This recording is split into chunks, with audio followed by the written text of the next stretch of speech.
Imagine a forgotten village beneath a stone castle where a young man's world was crumbling. He was failing at his work, losing his family's trust, and drowning in shame. Then his grandfather gave him 2 daily habits so simple they sounded like a joke.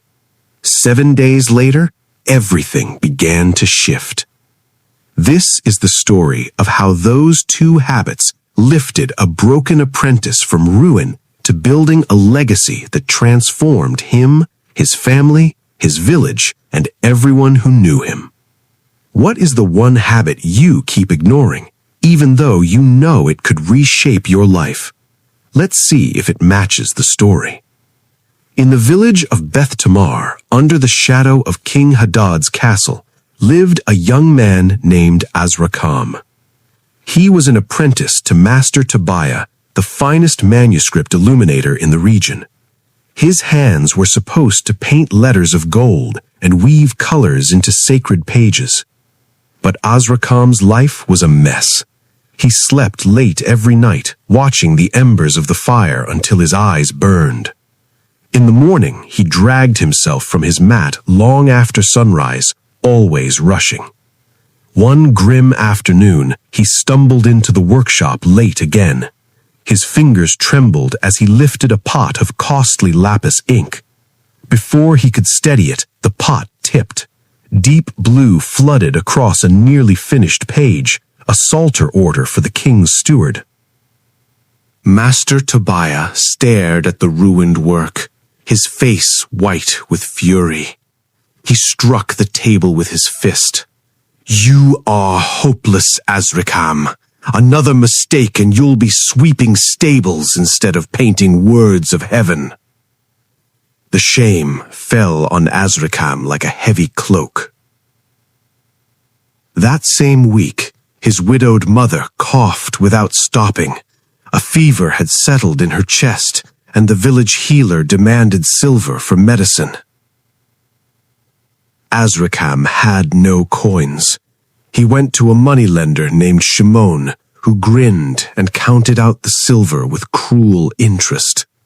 "Pay me in 30 days, or I take your mother's loom," Shimon whispered. Azrakam nodded, already counting the days he would fail. In the marketplace, village boys snickered when he passed. "Look, the sleepy painter who dyes his own tunic with mistakes," they teased. Even the elders shook their heads. "That boy will never become a craftsman. He's a shadow drifting through life." Azrakam's chest hollowed out. He started believing them.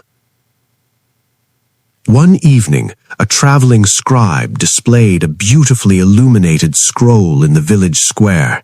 The intricate vine patterns seemed to breathe. Azrakam felt a sharp sting of envy and longing. He wanted to create such beauty, but the dream felt as distant as the stars. That night, he sat on the edge of his cot, head in his hands, and whispered to the darkness, "I am nothing." Then his grandfather, Jedediah, arrived from the hill country. Jedediah was not a wealthy man, but he carried a quiet strength. He noticed Azrakam's sunken eyes and the tense silence in the hut.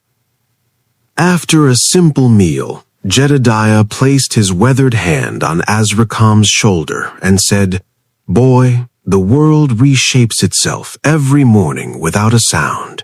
You've been fighting the rhythm of the earth. I will share 2 habits that seem small, but they have the power to reshape everything you see." Azrakam looked up, suspicious. What could possibly fix this mess? Jedediah placed a hand on Azrakam's shoulder. "Boy, go to bed with the moon and rise before the sun, that's all." Azrakam frowned. What will that change? 3 things, Jedediah said, counting on his fingers.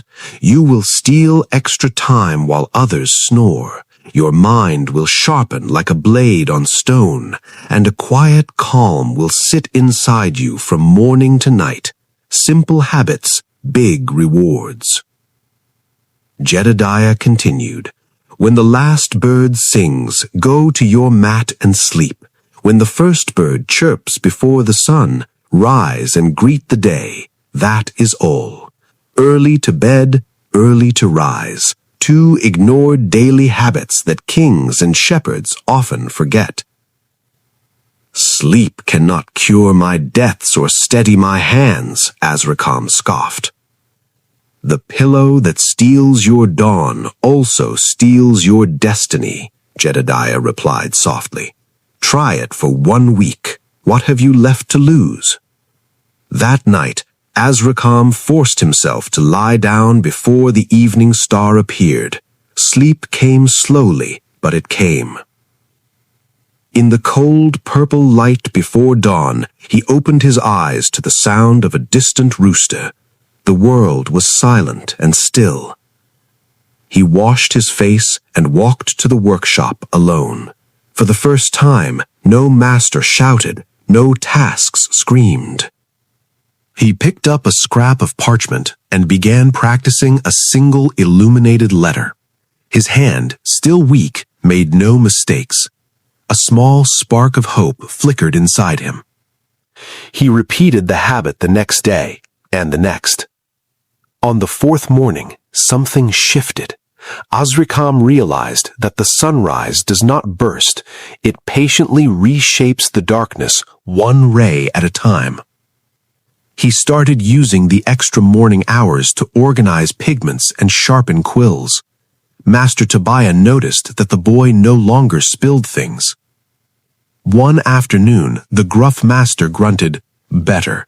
A single word, but to Azrikam it felt like a medal. By the end of the first week, Azrikam's hand grew steadier. He completed a small border design without a single tremor. He also saved a few drops of candle wax and traded them for a bundle of herbs to ease his mother's cough. The cough softened. For the first time in months, she smiled at him. The crushing weight on his chest began to lift. But the moneylender's deadline loomed. Azrikam still had no silver, and Shimon's men whispered threats in the street. Then a royal messenger galloped into Beth Tamar. Princess Hadassah was to be wed, and the king demanded a magnificent marriage covenant scroll, illuminated with gold leaf and rare crimson. Master Tobiah accepted the commission, but the next morning he collapsed with a burning fever. The entire workshop panicked. Without the master, the order would fail, and the king's wrath could destroy them all. Azrikam stepped forward, heart pounding. "I will complete the scroll." The other apprentices laughed, but Master Tobiah, shivering on his cot, looked at Azrikam with desperate eyes. "Do not ruin my name," he rasped. That night, Azrikam followed the two habits fiercely. He slept early despite his terror. Before the stars had fully faded, he was at the work table. In the deep quiet, his brush danced. He remembered Jedediah's words and let the silence guide his hand. Morning after morning he worked alone, laying gold leaf with a precision he had never known. The border became a garden of intertwining olive branches, symbolizing peace. When the covenant scroll was finished, it seemed to glow. The day of presentation arrived. In the great hall of the castle, Princess Hadassah unrolled the scroll. Gasps filled the room. The king himself traced the olive branches with his finger and declared, "This is the work of a true master." He handed Azrikam a pouch heavy with silver and promised him a permanent place in the royal scriptorium.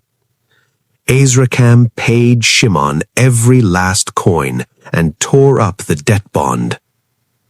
He bought rich medicines for his mother and her health returned. The village boys who mocked him now watched him with wide eyes. The elders bowed their heads in respect.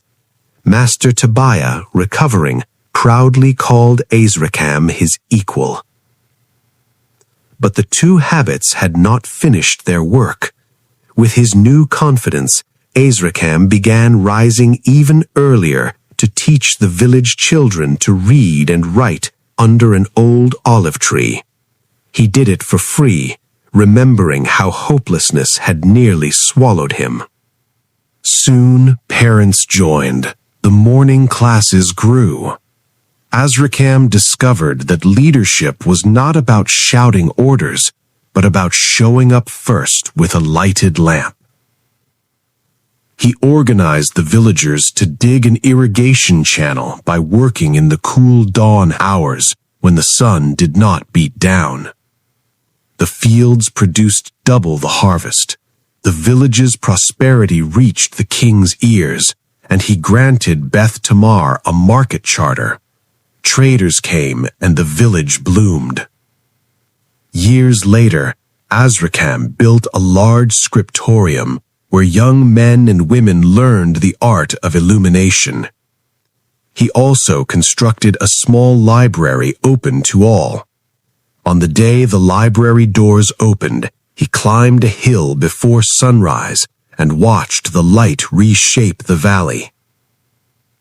2 small decisions, closing his eyes with the moon, opening them with the light, had reshaped not just his own life, but an entire community. Inner peace settled deep in his soul.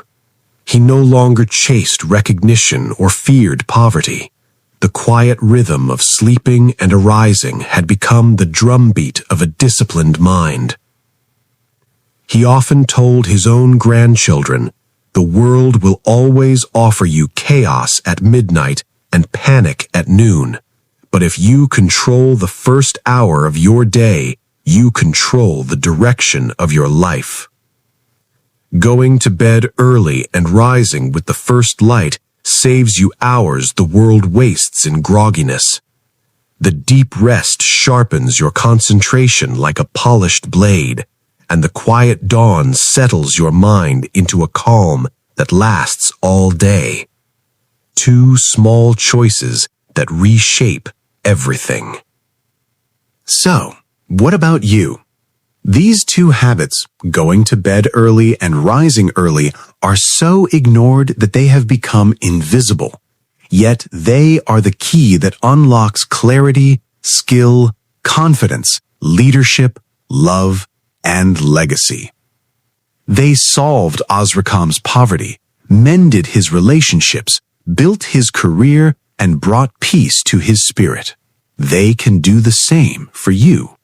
Not in a year, not in a month, but starting within 1 single week. Don't let your chaotic life convince you that small habits don't matter. Early to bed and early to rise is not about the clock. It's about the direction. A week of surrendering to sleep when the world whispers distraction and waking before the sun dares to peak will compound into a clarity, a calm, and a strength that no shortcut can give you. A messy life is not a prison. It is a restless night waiting for its dawn. The one who closes his eyes with the moon and opens them with the first bird discovers that chaos was never an enemy. It was a canvas waiting for 2 quiet choices.